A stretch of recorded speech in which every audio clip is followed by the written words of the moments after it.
Imagine hooking up with someone trapped in an elevator with you, and now you're locked in a metal box with a psychopath who just threatened to murder you.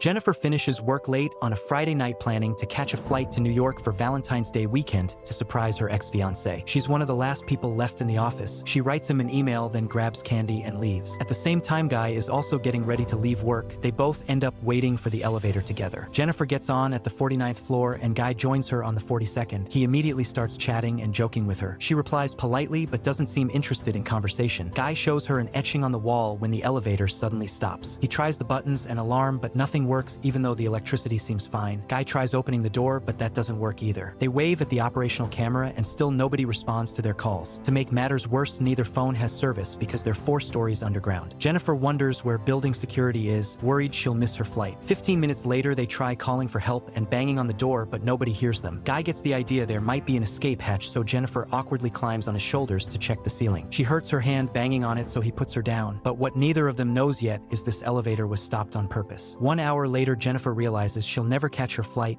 and even though Guy jokes to lighten the mood, she just curses everything and everyone. They finally introduce themselves and continue the banter Guy started the moment he stepped on. Since Jennifer doesn't have water in her thermos, Guy offers his bottle. They joke about opening the wine he's carrying instead. Both realize they have bottle openers in their bags and laugh about it. They don't open the wine, but she accepts his water. As consolation for not having actual food, Jennifer gives Guy some candy. She thinks they should save rations because they might be stuck until Tuesday. For hours later, Jennifer desperately needs to pee and tries holding it in because she's too embarrassed in front of Guy. He tells her to go in the corner over his coat, and when she refuses, Guy suggests she uses her thermos. She makes him close his eyes and cover his ears. Guy also starts singing and she finally pees. Afterward, she adds to the drawing on the elevator wall. Sometime later, they play a game and begin talking about personal things. Guy tells her he has nobody looking for him because he's obsessed with his job. Jennifer says she's the same. She wanted to surprise someone in New York, but he probably didn't even want her to come. Guy figures it's time to open the wine and hands it to her. They drink to not being dead yet. Much later, they're keeping occupied by drawing each other and getting closer. Guy confesses he'd actually seen her before in the office building. He didn't share that earlier because he didn't want to sound like a stalker and make her uncomfortable. She doesn't take it badly and actually laughs about it. They finish their drawings and show each other. Her portrait of him is jokey while his is more serious. Jennifer apologizes and takes a photo saying she'll make it her profile picture if they survive. Next, they talk about food, and since they're both hungry, she asks Guy to change the subject. He lists different things and she chooses to talk about making love. She gets up and turns her camera on him, asking about the dirtiest place he's done it before. Guy's a little shy, so she shares her story first. Jennifer tells him about an ex-boyfriend in college and the time they hooked up in a library. When it's Guy's turn, he still doesn't feel like sharing because he thinks his story isn't interesting. Jennifer tells him to make one up. Guy tells a story about a hot girl wanting to be with him during a work picnic. He says they got drunk, got in the car, and she started undressing while he was driving. Guy gets weird and uncomfortable, saying he got aroused and had to stop. He apologizes thinking he crossed a line, but she says it's cool. Guy approaches her awkwardly and kisses her, then begins undressing her. They make love in the elevator. Afterward, Guy tells her he could fall in love with her,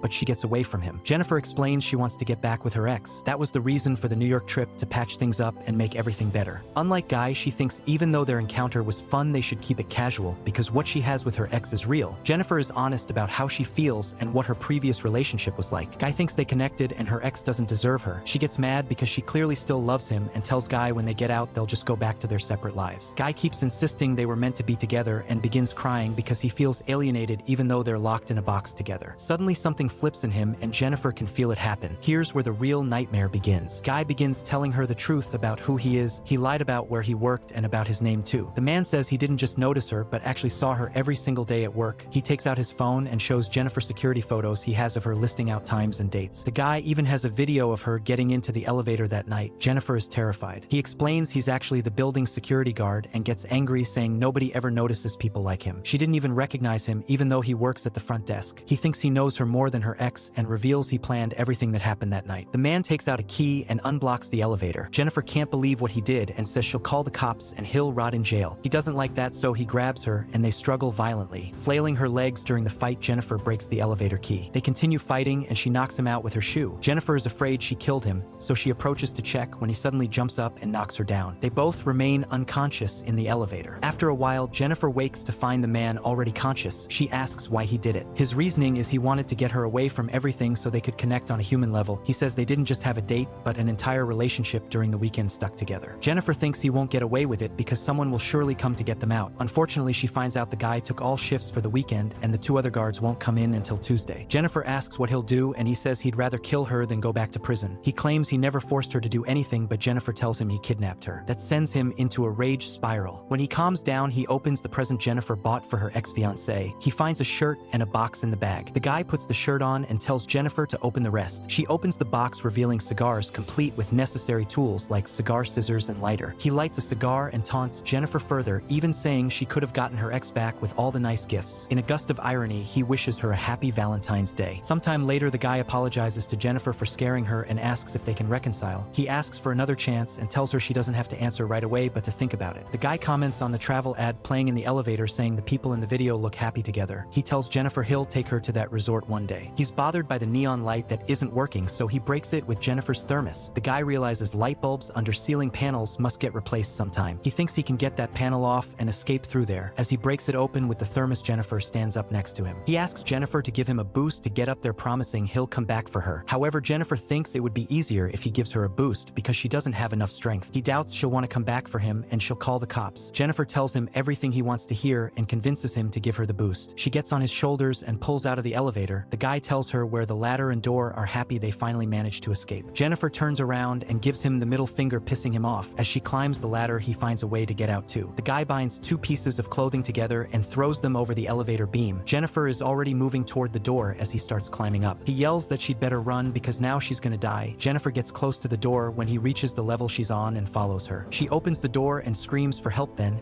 he suddenly grabs her and hurls both of them back in the elevator. They both fall unconscious. But what he doesn't realize is she's already planning her next move. Jennifer wakes first and sees the fire sprinklers, conceiving a new plan to escape. She tries activating the fire alarms by lighting a cigar, but when that doesn't work, she starts a small fire. As the elevator fills with smoke, the guy wakes up and she punches him, breaking his nose. Jennifer succeeds in restraining him with a piece of clothing. He tells her the fire alarm won't come on, but they'll just get soaked and electrocuted. Jennifer threatens to seriously hurt him and makes him confess to everything he's done. She turns her camera on and records herself explaining what she knows about what happened. Jennifer turns the camera on him and asks for his real name. He says he's called John Deakins. John confesses he got them stuck in the elevator on purpose.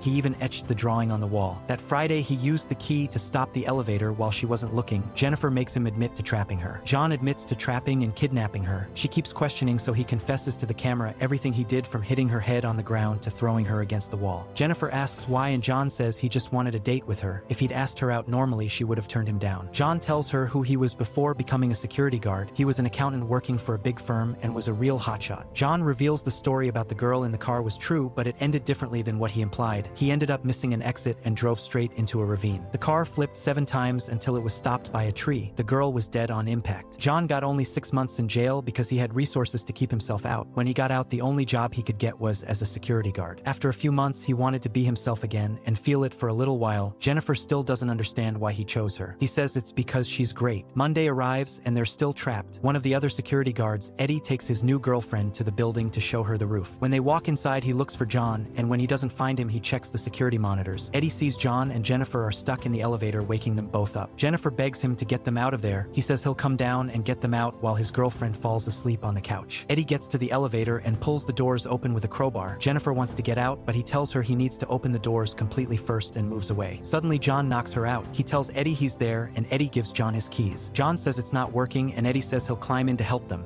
He gets stuck in the elevator and sees something happened inside when John turns on the elevator and cuts him in half. He knocks Jennifer out again, then takes her to his car and puts her in the trunk. John goes back into the building and disposes of Eddie's body and his clothes. He cleans himself up and puts on his uniform, sliding a cigar into his pocket. When John gets to the front desk, he deletes all videos from the security cameras. Eddie's girlfriend wakes up and John kills her too, then drops her in the shaft as well. John gets to his car and takes Jennifer to a secluded location to dispose of her. He pours gasoline into a dumpster to prepare. Before opening the trunk, John tells Jennifer he still likes her and it's unfortunate they couldn't be together. Jennifer pretends she's dead, and when John goes over to the dumpster, she hits him over the head. She gets in the car and starts driving. At one point, she stops when she finds the lit cigar in the tray. Jennifer starts backing up the car and rams into a terrified John. She comes out and sees he's in the dumpster. Jennifer relights the cigar and walks away, then flicks the lit but into the dumpster, burning John alive. If you're still watching, this means you survived the full story. Make sure to subscribe and turn on notifications so you can watch more videos like this. Thanks for watching.